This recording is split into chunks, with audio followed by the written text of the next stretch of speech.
Watu 7 waripotiwa kuuawa nchini Uganda kufuatia makabiliano baina ya polisi na wafuasi wa upinzani, huku raia wa taifa hilo wakiendelea kusubiri matokeo ya uchaguzi mkuu.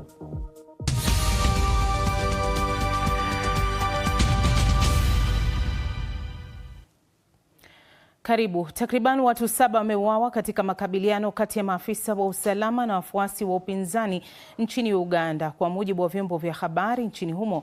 Ghasia hizo zimeripotiwa kutokea katika eneo la Butambala. Polisi walilazimika kutumia mabomu ya kutoa machozi na risasi kuwatawanya wafuasi wa upinzani. Haya yanajiri wakati matokeo ya uchaguzi wa urais yakiendelea kutangazwa, huku Rais Yoweri Museveni akiongoza kwa kiwango kikubwa katika matokeo ya awali yaliyotangazwa. Awali kulikuwa na hali ya wasiwasi kufuatia ripoti za maafisa wa ulinzi kuzingira makazi ya mgombea urais wa upinzani kupitia chama cha NUP, Robert Kyagulanyi maarufu kama Bobi Wine.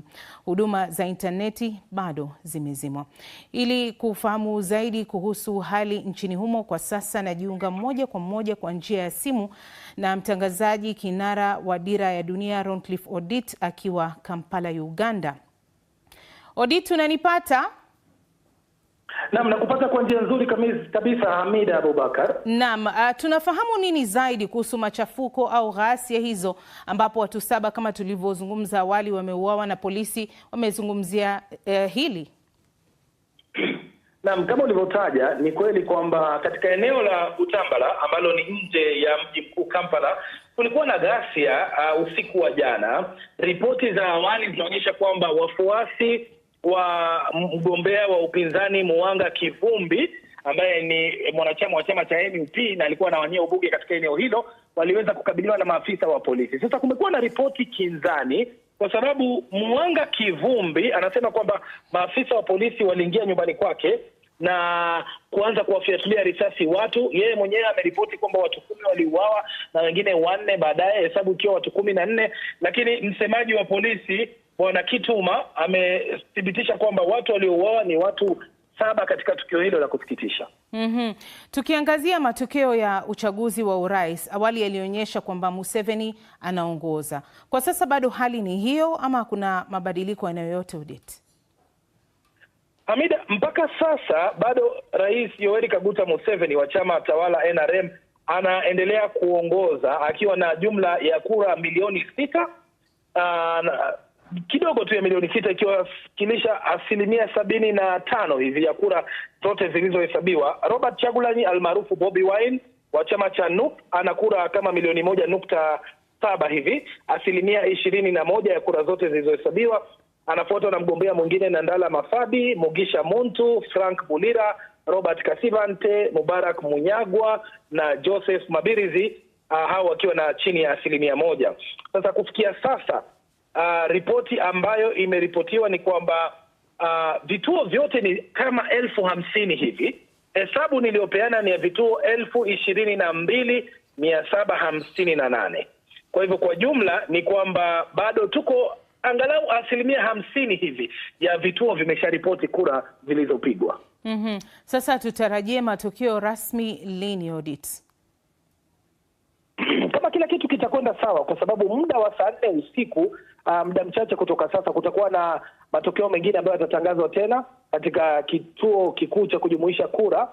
Lakini mwenyekiti wa tume ya uchaguzi ametuarifu kwamba kufikia kesho saa 10 jioni huenda taifa hili likajua nani rais wao na viongozi wengine wa viti vya bunge na wawakilishi wanawake wa mabunge wa maeneo bunge mbalimbali kote nchini Uganda. Lakini kabla tu niondoke, Hamida, nikujulishe kwamba habari hizo za ghasia ndizo ambazo wengi kwa sasa zimewatia kiwewe, hususan hapa Kampala ambapo hali mchana mzima imekuwa tulivu kabisa, lakini kufikia jioni hii wakati tunapoongea kumekuwa na maeneo kadha wa kadha hapa ambapo kumeripotiwa kusikika milio ya risasi na vile vile kumesikika kidogo kukiwa na mabomu ya kutoa machozi, tofauti na hali ilivyokuwa mchana kutwa ambapo kulikuwa salama kabisa.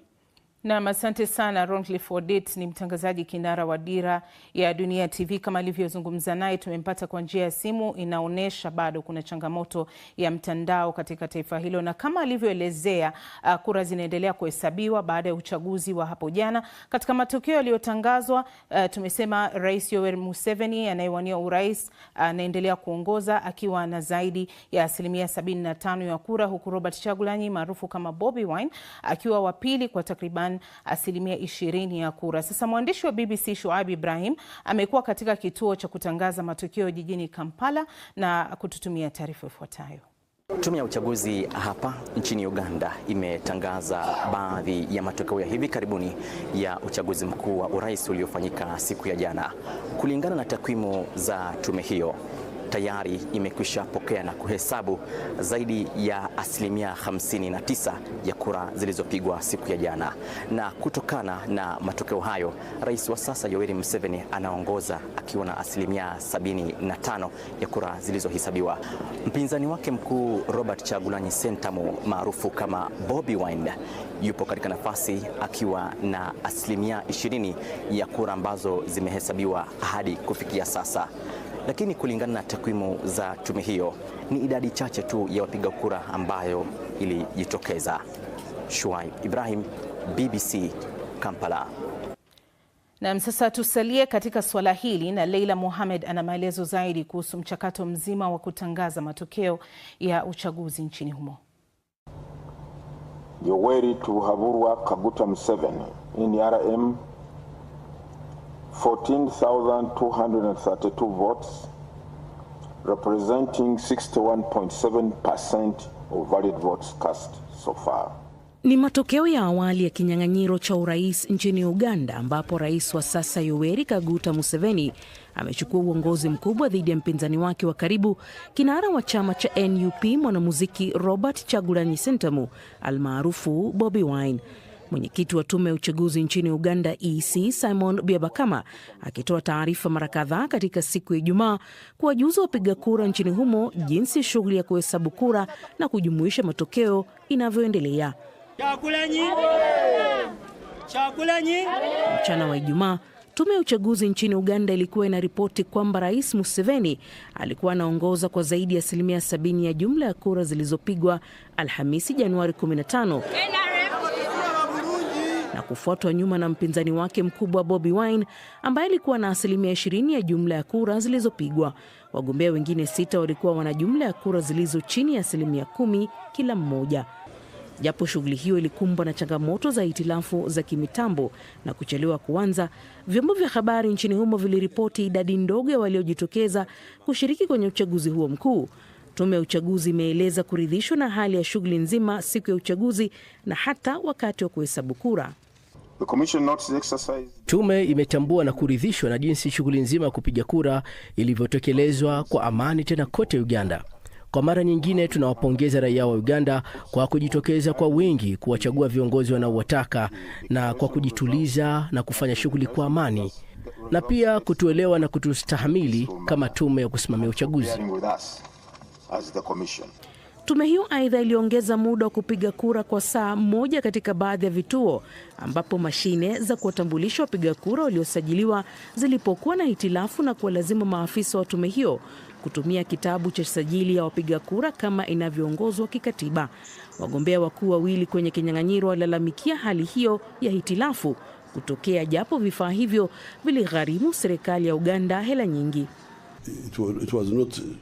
Haikuwa sahihi kwa watu kwenda nyumbani bila ya kupiga kura, na mashine zilikuwa zinafanya kazi. Ni lazima tujue ni kwa nini kulikuwa na hali ya kuchelewa. Na uhakika kwamba wanahabari mmeshapokea taarifa kwamba mashine za kidijitali za kuwatambua wapiga kura zimefeli. Ziligharimu serikali mabilioni ya pesa na zimeshindwa kufanya kazi. Ziliagizwa kutoka nje kwa madai ya kuzuia wizi wa kura, na sasa watu hawazitumii. Usalama uliimarishwa ndani na nje ya vituo hivyo, huku serikali ikihakikisha kwamba hakuna vurugu ya aina yoyote ingetokea. Mtandao umeminywa kabisa siku ya Ijumaa, huku tume ikisubiriwa kutoa matokeo rasmi kama ilivyoahidi kuyawasilisha kwa umma katika saa 48 baada ya kura kupigwa. Leila Mohamed, BBC, Dira ya Dunia. Huku hayo yakijiri, hali ya usalama imekuwaje jijini Kampala? Roncliffe Odit alitembelea mitaa ya jiji hilo na kututumia taarifa hii. Ni mchana katikati mwa jiji la Kampala. Eneo hili kwa kawaida huwa na pilka nyingi sana muda kama huu, lakini leo hali ni tofauti.